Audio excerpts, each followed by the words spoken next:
Good evening, everyone. My name is Satvik, and I'm currently the local committee president of AIESEC in Chandigarh.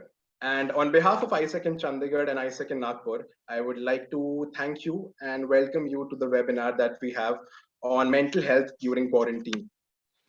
At the same time, we have a bunch of externals, non-AIESECers who've also joined us for the webinar. So for them, just a brief introduction about what AIESEC is as an organization and what do we do. So AIESEC is a global organization which is present in more than 100 countries and is the world's largest youth and organization. What we do basically is we provide leadership experiences to people, whether they are a part of AIESEC, whether they are in the membership, or they experience our product, which is they go for a cross-cultural exchange, which is going to a different country for an internship. So the major crux of everything that we do is leadership, and we create leaders. So moreover, we felt that during this time where the world is going through a pandemic, it is important for the leaders of the world to step up and organizations like AIESEC to step up. And that is what we've been doing over the last 20, 25 days over the period of the quarantine. And we've been delivering these webinars to the membership of AIESEC, and there were different capacity building webinars that took place, and at the same time, there were a lot of webinars that took place, which were there to create awareness about the need of social distancing. And that is something that we've been doing for the membership of AIESEC in India. But what we wanted to do was to spread this to every single person out there who could benefit from the webinar that we've been delivering. And that is why the idea of delivering a webinar to the externals came up. And thank you so much again for the people who are not a part of AIESEC for joining us. And I hope all of you have a great time during the webinar. Why did we choose this topic of mental health in particular during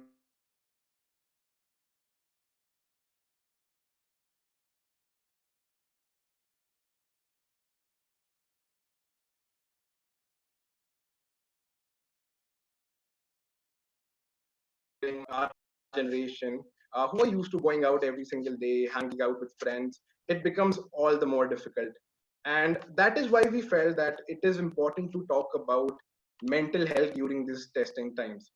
And especially for people who are away from their homes, who could not go to their houses or are not with their family because of the lockdown, it becomes all the more important to have a discussion about all of these things. And that is why we felt that it was very important to talk about mental health during this period of quarantine. At the same time, just a very basic expectations from each and every one of you. Is to be attentive throughout the webinar. We'll be having a separate space for the question and answers. And I hope we'll be having a separate space for the Q&A at the end of the webinar. So I'd suggest you people to note down your questions in your mobile phones or in a notepad that you have. And once the webinar is concluded, we'll be having a separate space for the Q&A, and we can answer the questions then. If we are on the same page, can I have a yes in the chat box?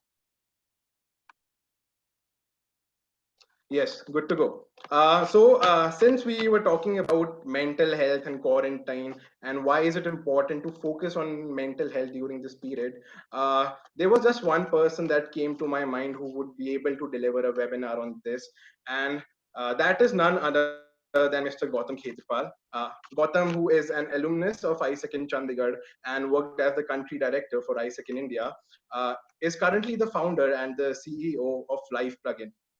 Life Plugin, as quoted by Gautam himself, is a Disneyland of learning, and that is what he's been concentrating ever since he was in AIESEC and when he moved out of the organization as well.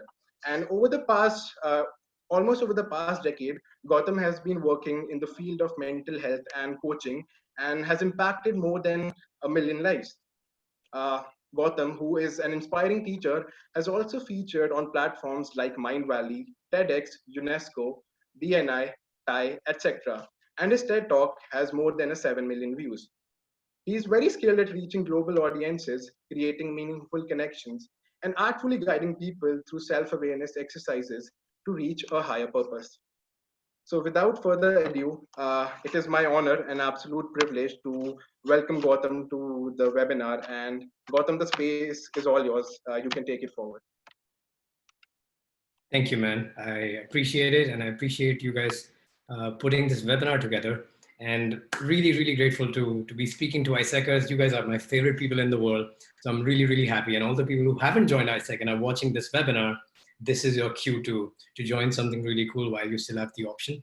The way this call would work, and for it to work really smoothly, I would appreciate if you guys are on mute and if you keep your videos off so that there's less load on the internet. I think Satvik's call was also hanging.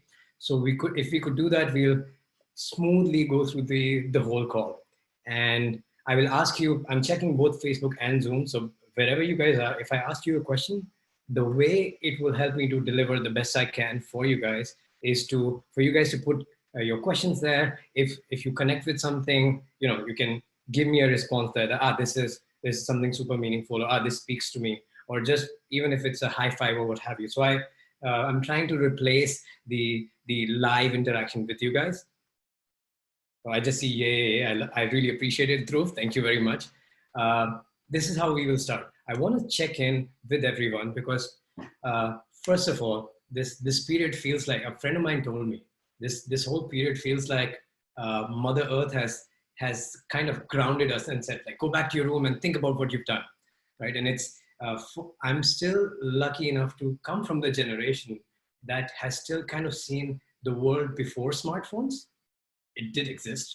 And then there's the world with technology, an incredible amount of smartphones and instant gratification through every single platform that we can find, right? So I'm privileged, but I think for our generation, and especially the younger generations, it's like a hardcore shock de-addiction therapy, because we are constantly living in this environment where we get instant gratification. We are constantly finding engagements outside of us through technology, in different platforms, social media, Netflix, all these platforms that exist right now.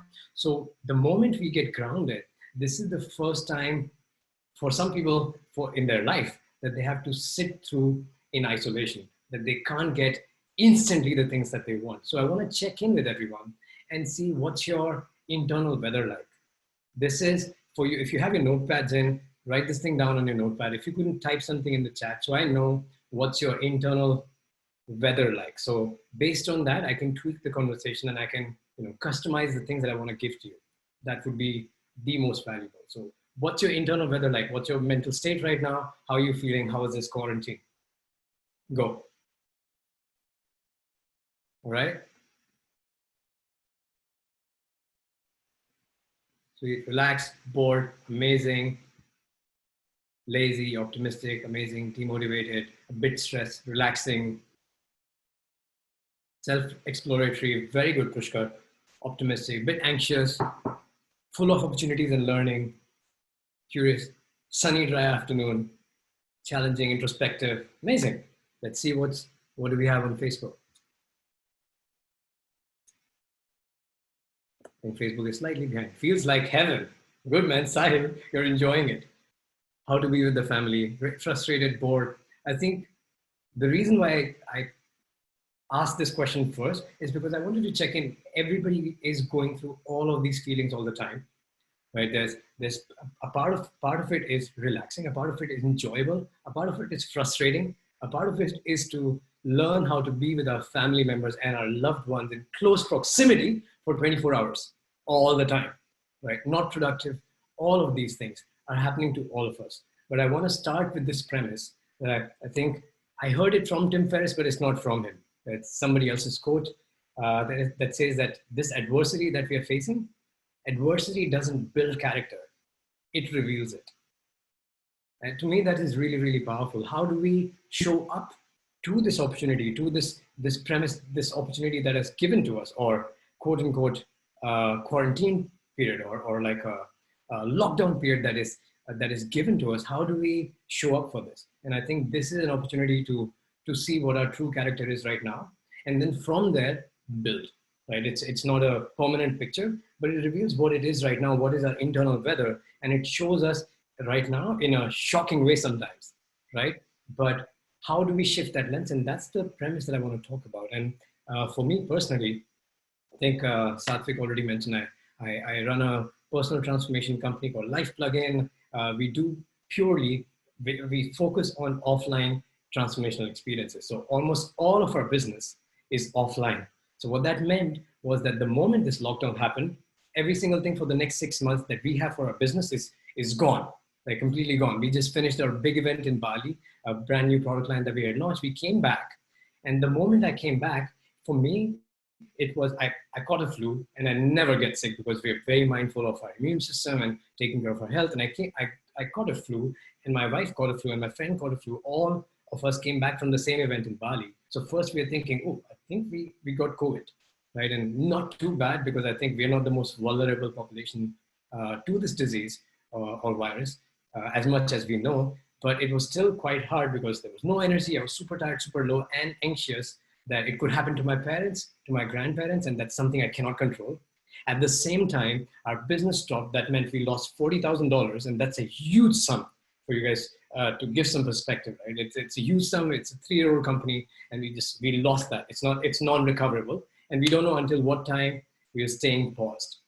So for me, it was particularly challenging coming back home. I live in Paris we have a small apartment in the middle of the city. So that means I'm in close proximity with my wife all the time. There's no disconnection or separation, me time that I'm normally used to. The business is not going well. And it was really, really like shocking and uncertain. And I'm worried about so many people who are of older generation that I care about. And there's nothing I can do. And it took me a while to find my calm and find my center. So the reality was that it didn't happen immediately. And it took me a while to find what is this calm and how can I center myself. And I think from that journey, I've learned certain principles. I've learned from different teachers, and we teach this philosophy to a lot of different people in our customer base. And those are the things that I want to share with you. Now, the first thing I want to share a very profound quote that I heard recently. It's by Thich Nhat Hanh. He's a Buddhist monk, and he says that back in the day when Vietnamese refugees would sail in the boats into the ocean, and then they will meet with the storm or the pirates, what have you, in the ocean, if every single person on the boat panics, all would be lost. But in that time, in that moment, even if there is one person on the boat that can find their calm, center themselves, and operate from the place of calm, it will show every single person around them a way to survive. And my quest from that became, how can I be that centered person? How, if I find my center, how can I show that light to other people? And also at the same time, learn from other people who found that center so we can add value to each other. I learn from them and I can pass it on. It's to pay it forward, right? It's to be in the zone of service. So my question to you is that a lot of you said you're calm, you're relaxed, you're centered. How are you using that? How are you showing that path to other people? Something for you to think about. And for the people who are frustrated, anxious, or don't know what to do or how to deal with that situation, the first thing is to acknowledge that this is the first time all of us are facing this in different degrees, right? And how do we seek these opportunities? How do we learn from other people? How can we actively go out? The fact that you guys are here and having this conversation shows me that you're taking that step towards it, right? So that is brilliant.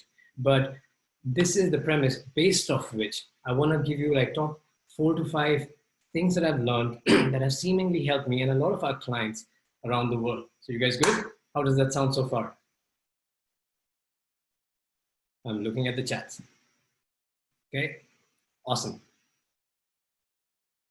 Okay. Oh, there's a lot of people. Thank you. Okay, so let's start. I think the first thing for us to start is to operate from a place of self-acceptance.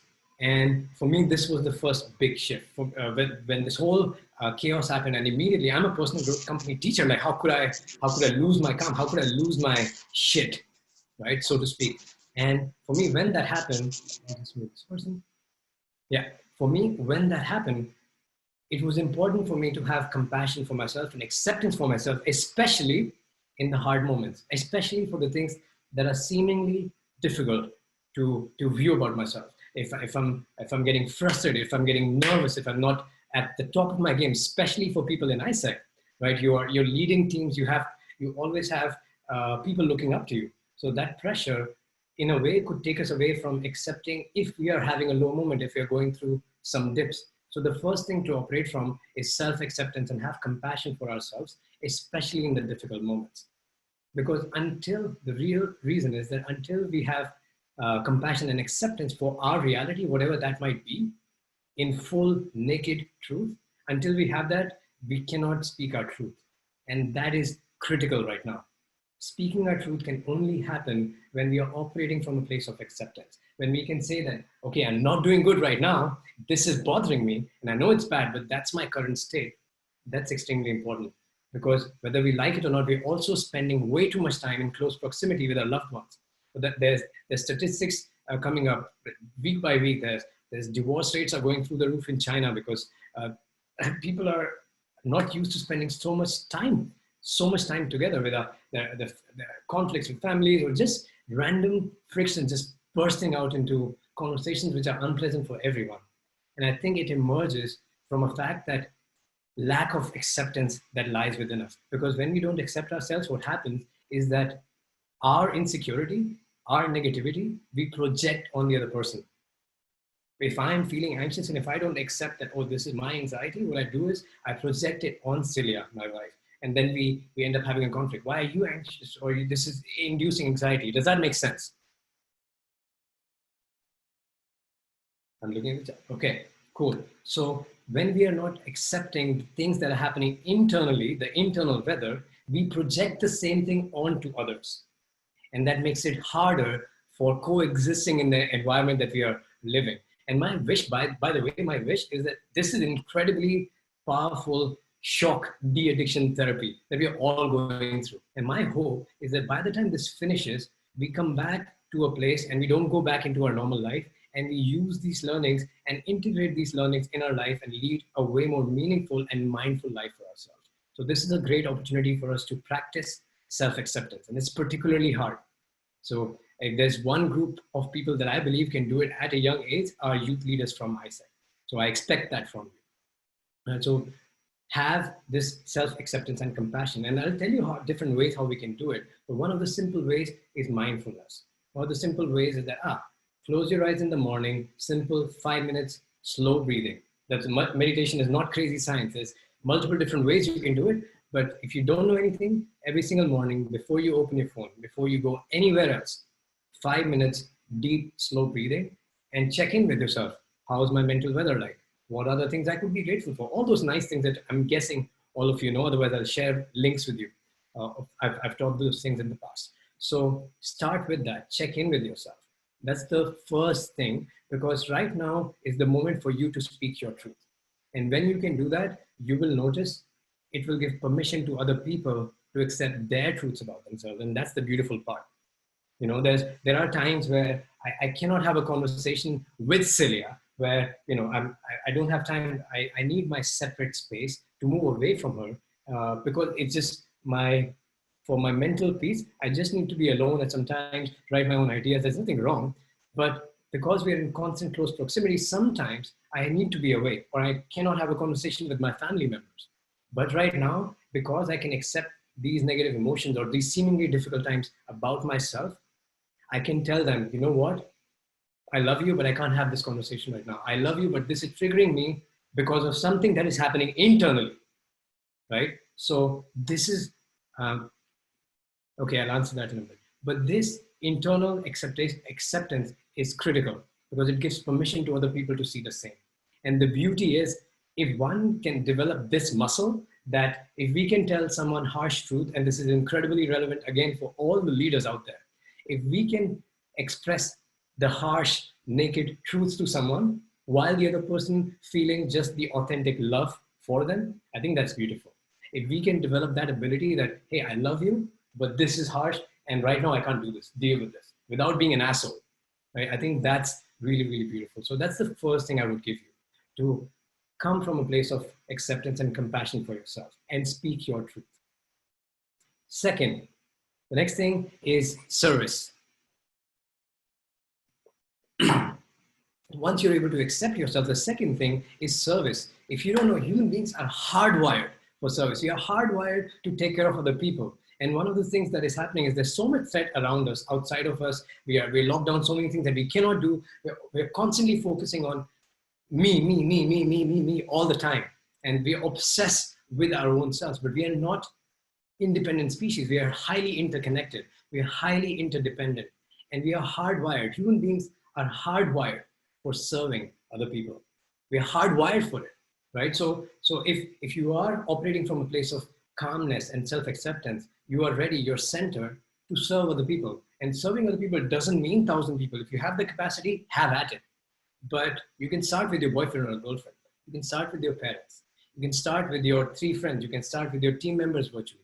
Call in a friend who is feeling low. There's a bunch of people who said they're feeling bored, frustrated, don't know how to deal with it, anxious. And there's a bunch of people who are more centered. There's extroverts and there's introverts. If you're an introvert, you're having an amazing time right now.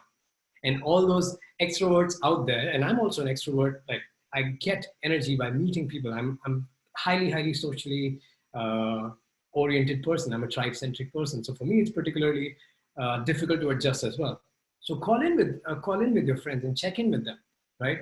Any way you can serve other people, the more you can take yourself outside of your head and take care of people around you, the more fulfillment you will find. And I think that's where in service, you will find your biggest gifts. And that's a beautiful point. When I'll give you an example, when this whole scenario happened with our life plugin ecosystem, all our business was paused. We didn't know how to deal with it, how to pivot our business while being in alignment with what we stand true for is offline transformational experiences. Once we found our center, we realized, let's shift our focus to service. And the moment we shifted our focus to service, we said, all right, let's find the best teachers in the world and bring them to Life Plugin every single week and deliver webinars for free.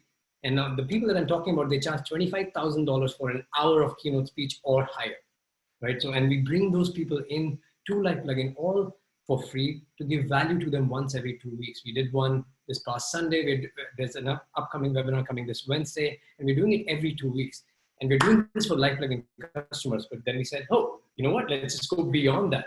Let's go on Instagram Live and have these kind of conversations every single day on Life Plugin around how to deal with this and how to go through this quarantine period together. And this is the same reason why I'm having this Zoom webinar on a Sunday when I have a really busy schedule, just because I want to be in the energy of service. I want to be, if I could add value to even one person in this group, I will feel better than I felt before I did this webinar, even if it means taking more time out. So my question to you is, what's your circle of influence? Whatever that might be, find places, opportunities for service to that. Because the important factor to realize is that when I was in AIESEC, my circle of influence was 5 people, 10 people. I was a team leader, 5 people, 10 people. I became a vice president, 50 people, 150 people at one time when the LC was 150. Then the MC, probably like 5,000 members at the time. And right now it's different game, right? And I'm giving you a time window of from 2008, 12 years, right? But the important thing to focus on is your circle of influence. Not that, oh, this person can contribute more and I can contribute less, so I shouldn't. But what is my circle of influence? Even if there is one person that you can influence, and I'm certain that there is, add value there, just genuinely, not as a, and this is another key factor. Don't say things like, it would be cool. Like, I know a lot of people will get value from this webinar. It would be really cool to, hey, you know what, hey, check out that webinar from Gautam and these many cool things, and you just vomit on them. You just say all the things that we learned, and we have a tendency to just every single thing that we learn to say to other people, to teach it to other people, and it's big in AIESEC, but there's a flaw in that. I think the best way to teach is all the parents know. Any parent knows the best way to teach. Every child doesn't do what their parents say. They do what they do. So be the proof. Find that center within you, and then people will come up to you or will be way more open to you, to learning from you in any kind of service that you have to offer. So find opportunities for service. Whatever your circle of influence is, find opportunities to serve people there. And the more you do it, the more you'll start to see your circle of influence expand slowly. Make sense? How does that sound? I'll check on Facebook as well, how people are doing. Okay. Beautiful. Awesome. Okay. Let's mute this person. Cool. Guys, ready? Next one. And this is, and I put the order specifically. So find your center, have self-acceptance and compassion, speak your truth. That's point number one. Point number two is to be in the energy of service. Human beings are hardwired for service. We are educated to think independently, but we are an interdependent species. Always remember that. And for AIESEC, it's the easiest to understand, right? So that's the second thing. Now, the third one is an interesting one. It's about sharpening your sword. To sharpen your sword for the long term. I want you guys to think about for a moment, and you can do a deeper reflection after this call, but what is your long-term game? What is your long-term game?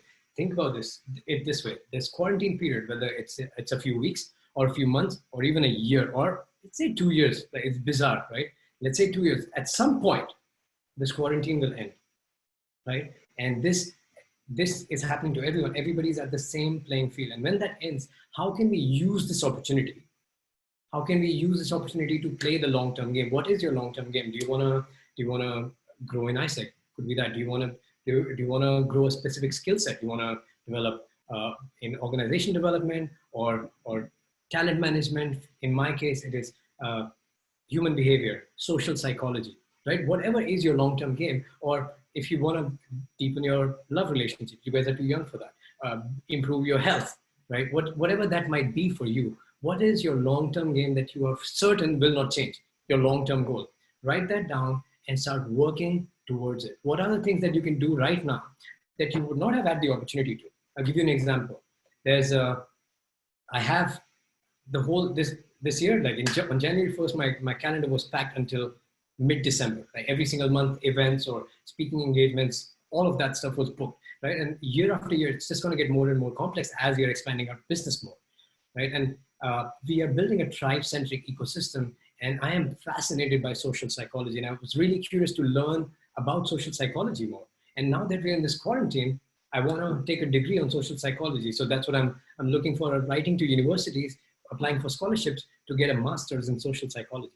Another one is something that I'm already doing, is we wanted to work on turning all our learnings and teachings into accessible online, because right now the minimum product that anybody can engage with life plugin is minimum $500, and it's increasing to $800 in the next few months, right? So and it's a bit too expensive to the young people that I speak to a lot. So another aspect for me to think about was that, hey, you know what, we have to turn all our teachings into something way cheaper that young students in India can also afford. Something like $20, $30, no more than that, right? So, but that thing was scheduled for November, December. Now, this is an opportunity for me to work on it right now, right? So as I'm locked in this quarantine period, I look at my long-term game. We want to build an online course. Okay, let's do that now. We want to create an online webinar ecosystem to add value for free. Let's do that now, right? So it helps to think about what is my long-term game, and then align your learnings in accordance with that. And if you don't know, or if you don't have great ideas about it, let me give you one and take it. It's learning. If you don't have any clear ideas, but you're still a curious person, and if you want to grow yourself in sharpening your sword, your ability to learn is the most valuable skill that you will ever have. The difference between you and I, or you and or me, or anybody else that I look up to or I want to be like, is the amount of stuff that the other person knows in that being, not bookish knowledge, not just intellectual knowledge, but from wisdom and experience. So one of the ways you can do it is by improving your learning capacity. There's a really cheap course. I think it's less than $20 on Udemy. It's called Becoming a Super Learner. Becoming a Super Learner, I think, and it has version 2. Take that course. I think if you just do one thing by the next 8 weeks, when I took that course, it increased my reading capacity by 86% while maintaining the same retention rate. What that meant was I could read twice as many books in the same time. And that's a skill I have. Like I took that in 2017. And do you think that influenced my learning ability? Absolutely. Right? Do you think it influenced the way I run my business, the way I generate new ideas? Absolutely, because I can learn twice as fast, almost. Right? So if you don't have any ideas, work on sharpening your mind, work on improving your learning. Yes, okay, keep yourself on mute. So think about what your long-term game is, and there's enough of free resources. If you just find on Google or YouTube resources for X, Y, and Z, whatever that X, Y, Z is for you, you will find it, right? So think about what is your long-term game and start working towards it. Cool? How does that sound? Okay, just gonna check in with after every point for people in case there's some thoughts or questions. Great. All right, let's move to the next one. I think it's connected to the previous one, is to develop new wellness practices. And to me, this is critical. Right now, we are at home, and if you don't have a wellness practice, work on it. If you, let's say, you know mindfulness is really important, really useful, but you never had time to do it, this is the right time to do it. Like in my case, in my example, I love the kind of fitness training I enjoy is just purely weightlifting, high intensity interval training. And I always do that. And I've always been curious about, yoga and go deeper into rehabilitation of the body. My shoulder is tight, my knee is a bit tight, but I never had the opportunity or the strong enough interest to do it. But now it's a new wellness practice. Every single morning, I do yoga at home. If someone wants to know the same practice, it's available on YouTube for free. It's like a 30-day program that you can take on yoga. It's like 30 to 40 minutes video every single morning. It's called Home by Adrian.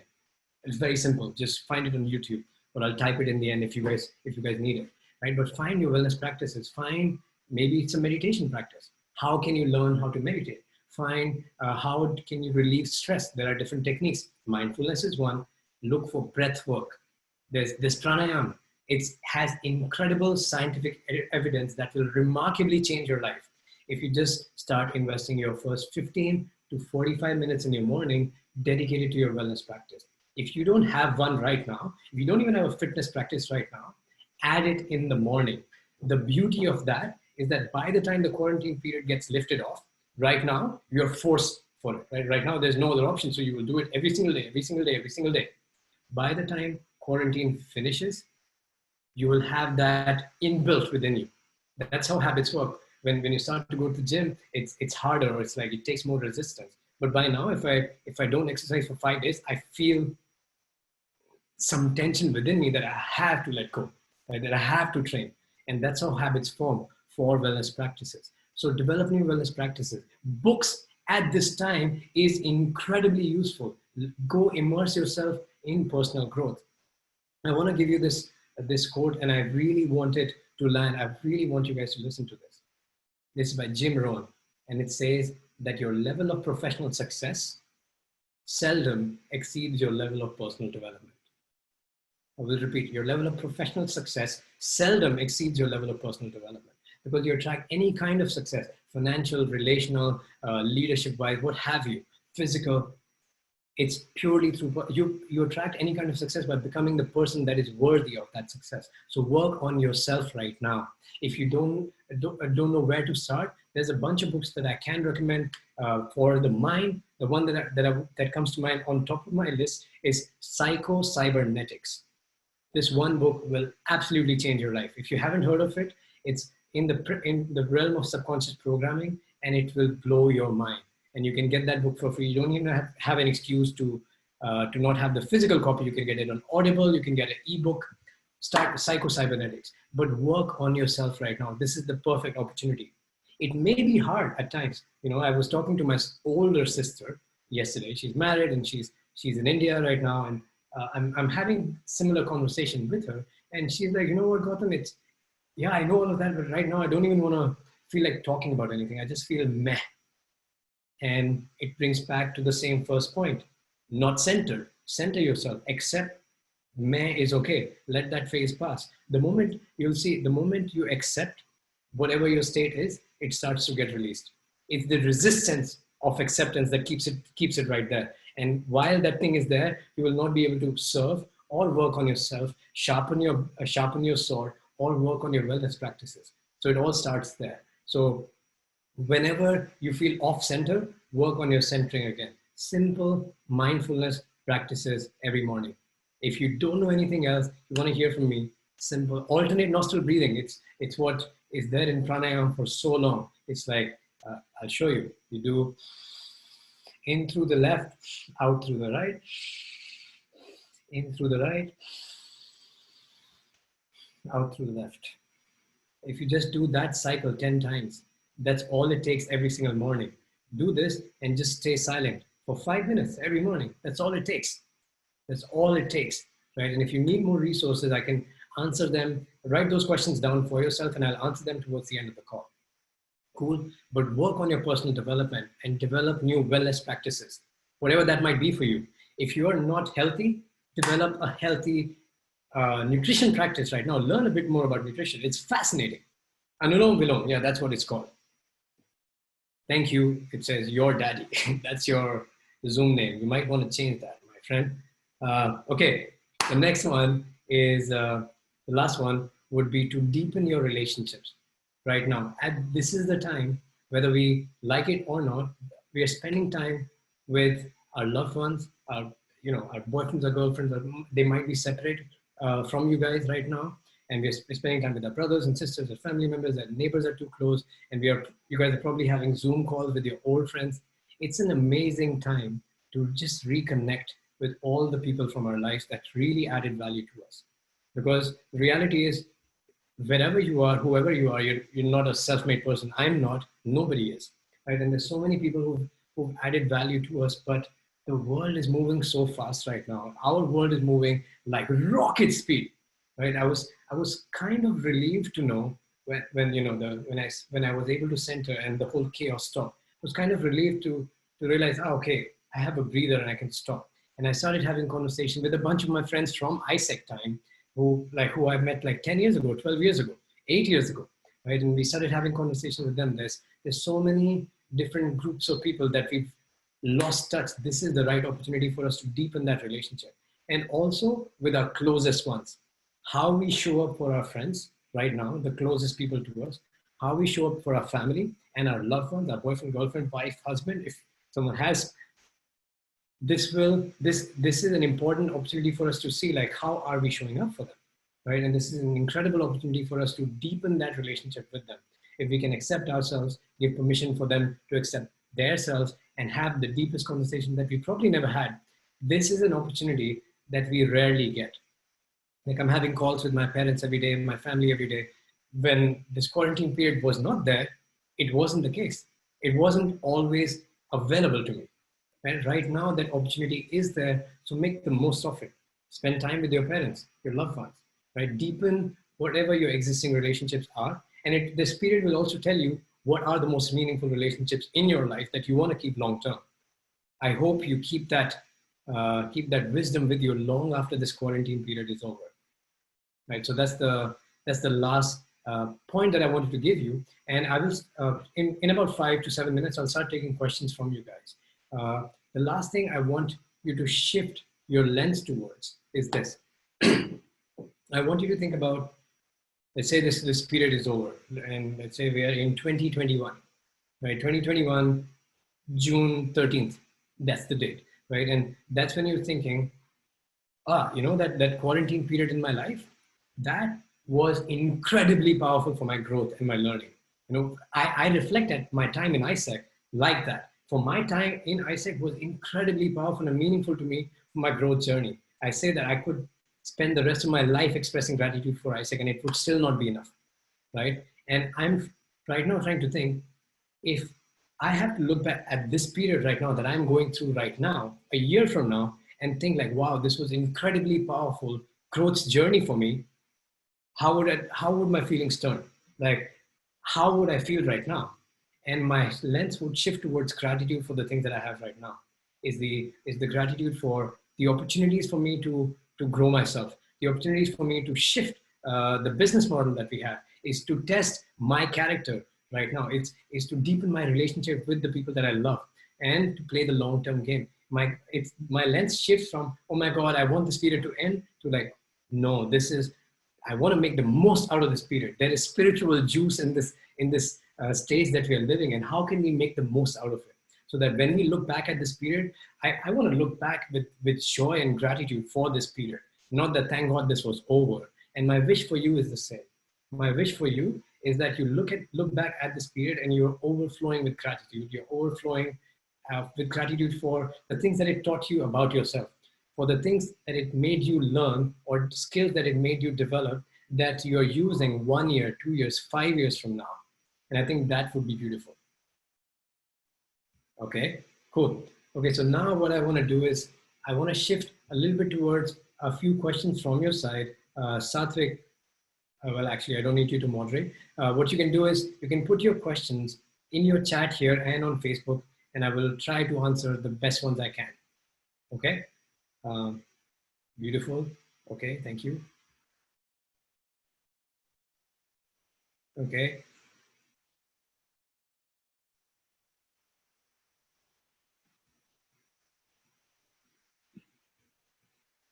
Okay, somebody's asking which book. My connection was bad. I wasn't able to clearly hear the name.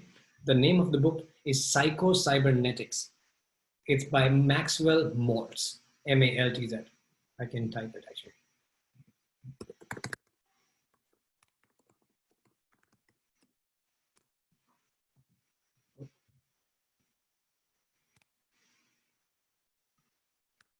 There you go. Okay. How to set the sleep cycle right? That's an incredible question actually. And our sleep right now, it's very, very critical. When it comes to, oh, it's actually, I didn't think about that. That's an important point. When we are thinking about our mental well-being, it's very closely related with our physiology, how good we feel in our body. And right now there's a huge temptation to go to processed foods and just staying at home, eating more, moving less, a lot of blue light exposure late in the night, watching things and then going to bed. It affects our sleep quality. And by the way, guys, our sleep, if there is one thing that you can learn from this entire video, our sleep is the easiest and the most powerful thing that we can do to influence our mental well-being. Is the number one. And it's not about 8 hours of sleep, but it's about 8 hours of restful sleep that helps us recover. Because when we're sleeping, our body is recovering physically and emotionally. And when our sleep is messed up, even if you spend 8 to 9 to 10 hours in the bed, but if the sleep is not proper, restful, it is very, very difficult. And consequently, it keeps on getting worse. Few things that you could do. One, there's an app that you should have on your mobile phone and on your computers that should block all the blue light that you have in your phone after 6 p.m.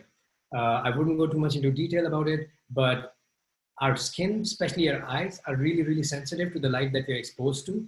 And the light that we're exposed to, it influences the kind of hormonal reactions that we have in our body that influences the preparation of our body for the things to come. In the morning, the light is very different. So it increases our stress levels in our body, which is needed for the body. Our heart rate goes up and we are active. And towards the evening, it needs to slow down. It needs to turn us into more of a relaxing mode. And that happens when there is no blue light in the evening. And unfortunately, our computer screens, our mobile screens, they're all bombarding us constantly with blue light. So even if you are on computers, which I know you would be, I sometimes am as well. So one thing that we can do is to block all the blue light coming out of it after 6 p.m. It's automated. The app is called f.lux. So you can just, one second. Let me just, everyone. Okay. And the app is called f.lux. You can download it in your computers and your mobile phones as well. Another thing you can do is not eat heavy or spicy meals 1 to 2 hours before going to bed. Try this for 1 week. Just try this for 1 week and see if it changes how your sleep cycle is. My bet is that it will dramatically influence, just by doing these two things, dramatically influence your health and well-being. And the third thing that you can do, which is absolutely free, and that you should take your parents to do the same, is to sit in the sunlight with your skin exposed. Like right before this call, I was downstairs doing the same.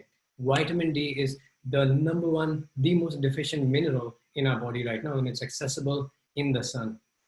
It's accessible to all of us, hopefully, for free, right? So and when I was in India, we were always running away from the sun because the lighter the skin, the more beautiful you are considered, was the stereotype, and it's absolutely freaking bizarre. So move away from that.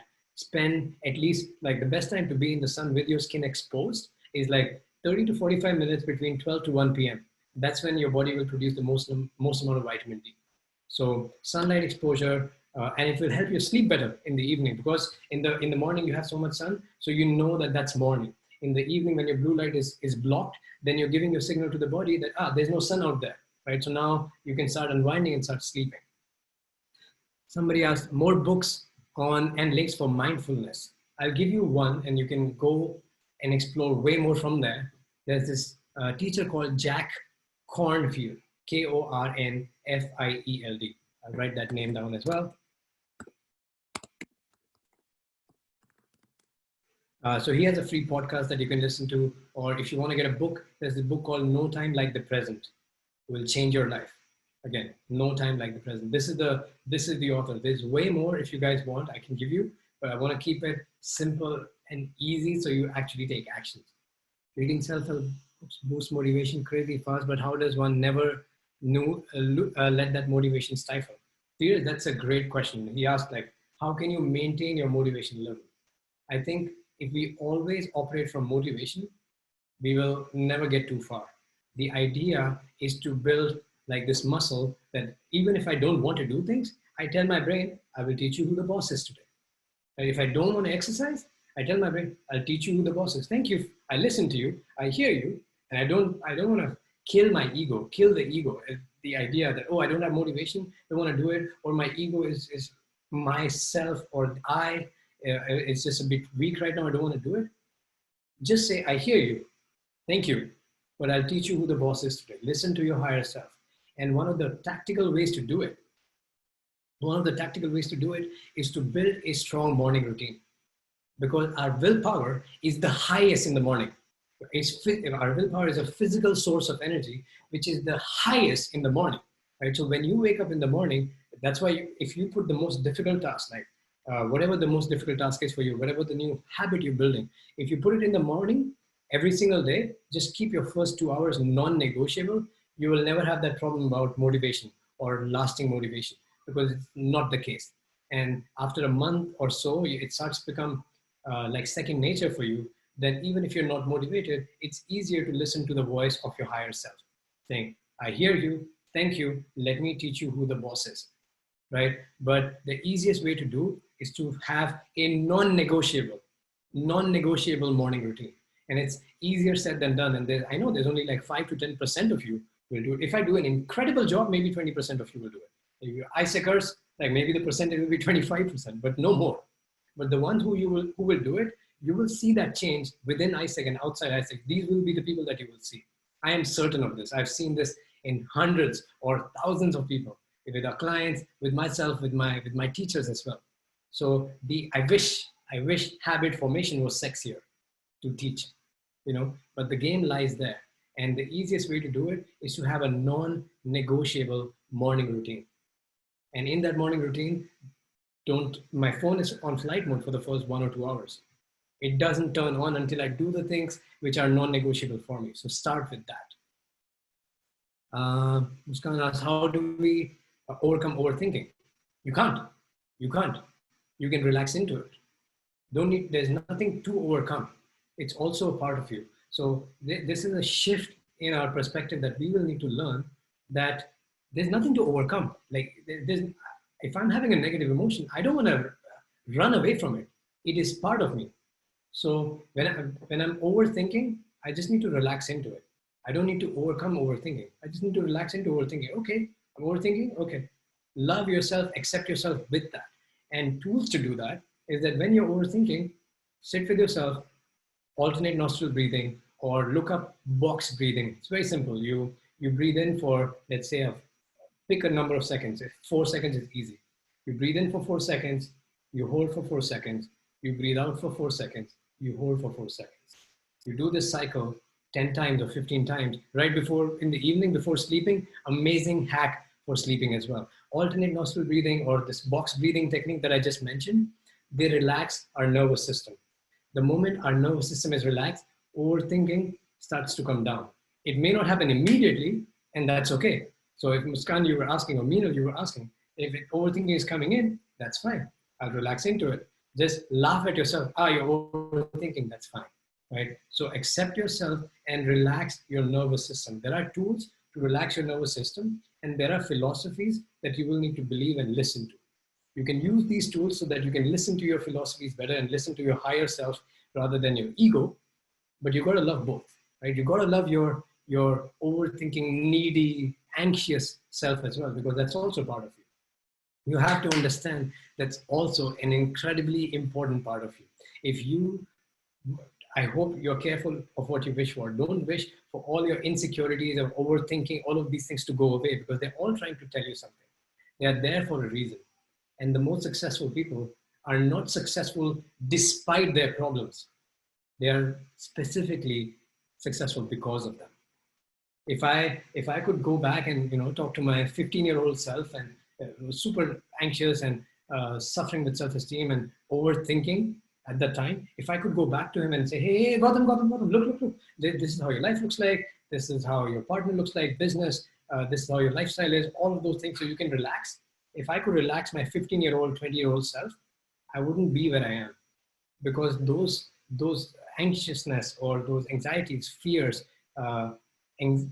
overthinking, all of those things were guiding me in a particular direction. These are our dark teachers. So learn to listen to them and relax into them.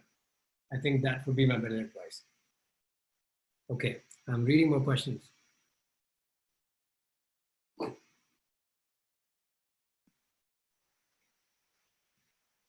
People in their late 40s. Okay, people in their late 40s, businessmen, working class, they are free like anything. What should they do? They're free just like you guys. It's the exact same scenario that they need to work on. Aalya, if you can mute yourself, I think there's a disturbance. So right now, it's the exact same thing. Operate from centering yourself so you are calm, and then work in service. If you're free, look for serving others. Even if that means just one day for, if you're a kid and one day for your mom, you say, Mom, you know what? I will do the dishes today. You deserve to relax. Let's use this period while I'm at home. Let me do the dishes. Wouldn't that be beautiful? Right? So there is opportunities always for us to be in the energy of service, whether it be for my parents or it be for hundreds or thousands of people who follow you or who look up to you for any advice. Add value to them. And it's the same whether you're 20 or you're 40. I think to me, it doesn't make a difference. How can I turn my thoughts into action? Easy. Whatever your thoughts are, turn it into a practice. Put that in your morning routine. Can you please break your morning routine into an actionable plan? Harsh. Okay, there's another really cool book. It's called The One Thing by Gary Keller. I read that in 2016, and it's the book that I made the most, probably the most notes out of, even to this day. Maybe one or two other books, but that year definitely. Right? And that gives a remarkable perspective on how highly successful, highly productive people in the world, how do they build their morning routine? And I give you a bit of idea about this. They do 4 things. They spend time with their loved ones, how do I explain? Okay, so they spend time with their loved ones for emotional energy. They take care of their health by eating healthy or some sort of movement, yoga. Just do a quick high intensity workout in the morning, even if it's 10 minutes. Some sort of movement every single day for physical energy. So emotional energy with the loved ones, physical energy by eating healthy or fasting or training for like 5 to 10 minutes even, right? So physical energy, and meditating or praying for spiritual energy, and then planning their day or sharpening their sword for business energy. These are the 4 things highly successful people do around the world.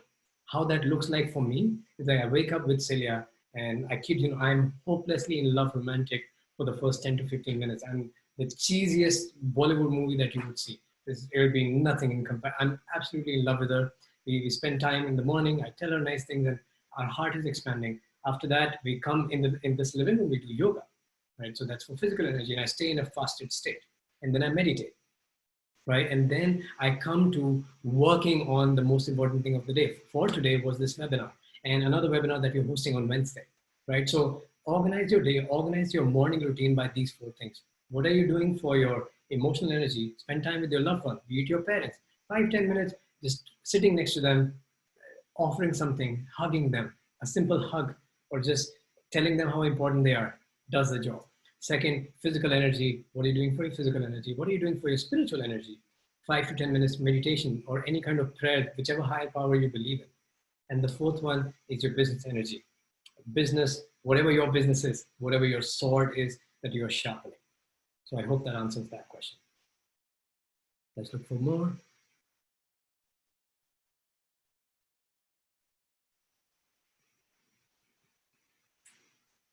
Okay, Karthike asks, are the sacrifices worth it even if we know that there is only little chance that it will lead to something better? Yes, it's absolutely worth it. Because to me, like this whole, like this, you have to resort to what's the purpose of life? Why are we making sacrifices? Why a guarantee of a successful result needed? If I already, there's this quote that uncertainty may be an uncomfortable position, but certainty is an absurd one. Right? We want to stay in the realm of uncertainty. This is why new relationships are so incredibly powerful, because things are uncertain. We human beings love uncertainty, and we are all here to, I don't know how life will turn out. I don't know whether things will turn successful or not.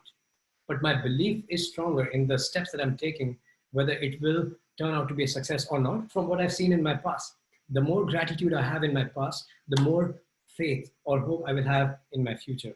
Every single, even the worst thing in my life that has happened to me has taught me something really meaningful and useful.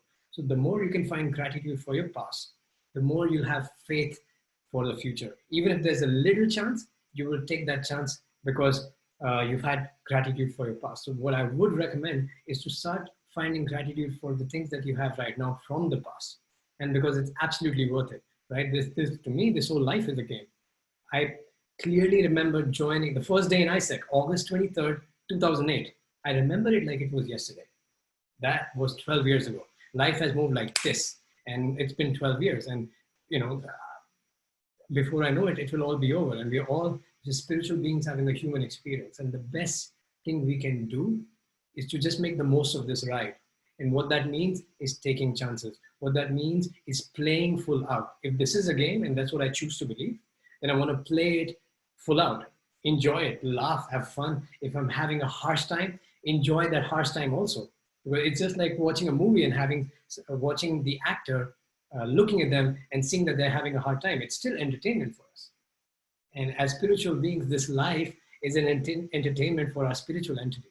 So for me, it's not a question whether any sacrifice, no matter how slim the chances are of success in the future, are they worth it or not?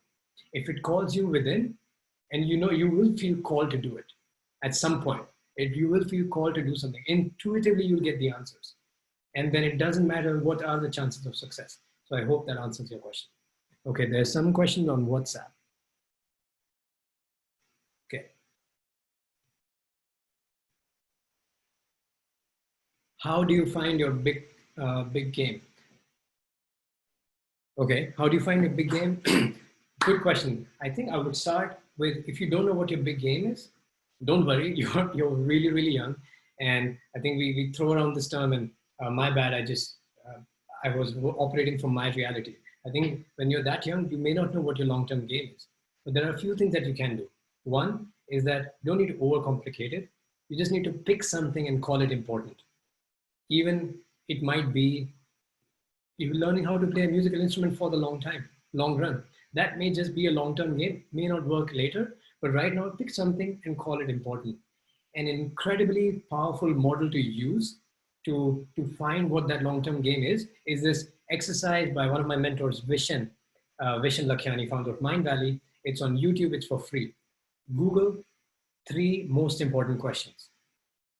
It's very simple. It's a 20-minute video, and it's free, right? You do answer 3 most important questions, and it kind of gives you like a blueprint of what are the things that are most meaningful to you, and it removes all the, I want to get this so that I can get something else, so that I can get something else, so that I can get something else, and it just cuts straight to the end goal.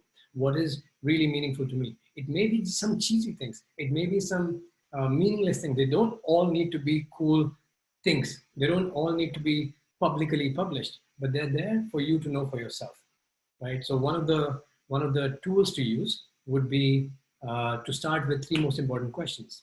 That's my favorite goal setting tool. 20 minutes. Vishen is one of the most inspiring speakers you will ever see. So you would really, really love it. So that's that. Or start with any other goal setting. If you just Google goal setting exercise free. You'll find many resources, but that's the one I recommend. And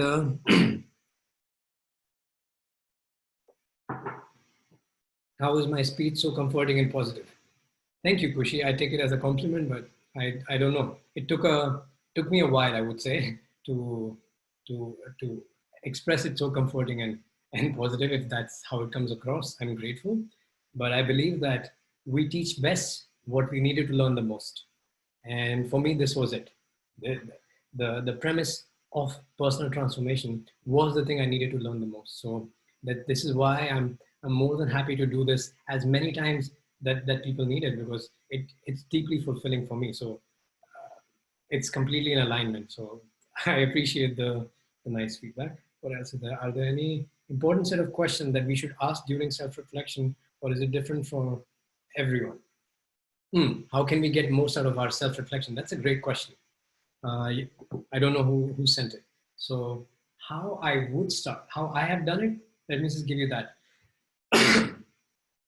I would go like breathing.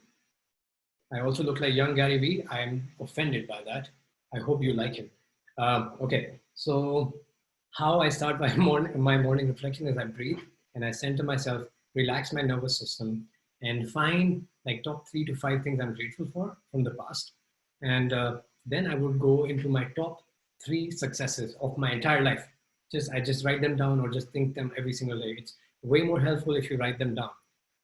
Even if it's more likely going to be the same or similar every single day if you do them, but you frame your mind to be orienting towards success or fulfillment, whatever success means to you, right? It's more meaningful. So that's how I do it. That's how it speaks to me.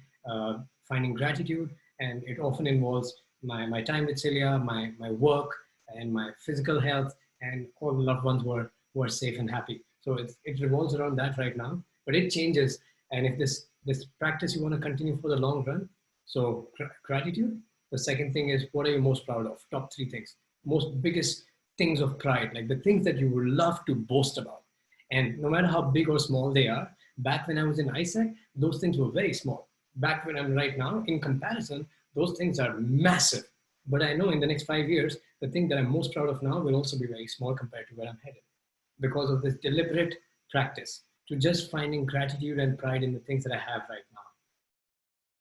Hope that works. Okay, let's see, more questions. Prachi sent it. Thank you, Prachi, for that question. Okay, last 2 to 3 questions, and then we bring this conversation to a close.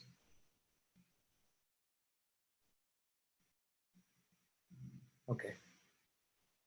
How can I convince myself that doing graduation is imperative in my life? Okay, I'll answer Aalya Bhusari. The name of the course on Udemy, I'll just type it. It's called Becoming a Super Learner. I think it has second version by now. It's less than $20, one of the best investments you will make. How do I convince myself of doing graduation is imperative in life? I don't think you need to. I think you're asking the wrong question. I don't have time to go into that. I would recommend, I hesitate to point you in any direction without asked, but I think to this question, if you go online on YouTube and watch my talk, The Wheel of Modern Education, I can type the name. That's the talk I gave. That's the thing that actually put me on the map. It got 7 million views on Facebook. So that's where I talk about how should we look at our learning and education. So I think the talk is on YouTube. If you check that, you'll get all the answers there.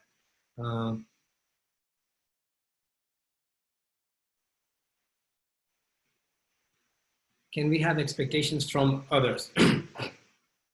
Okay, Amy, thank you for asking that question.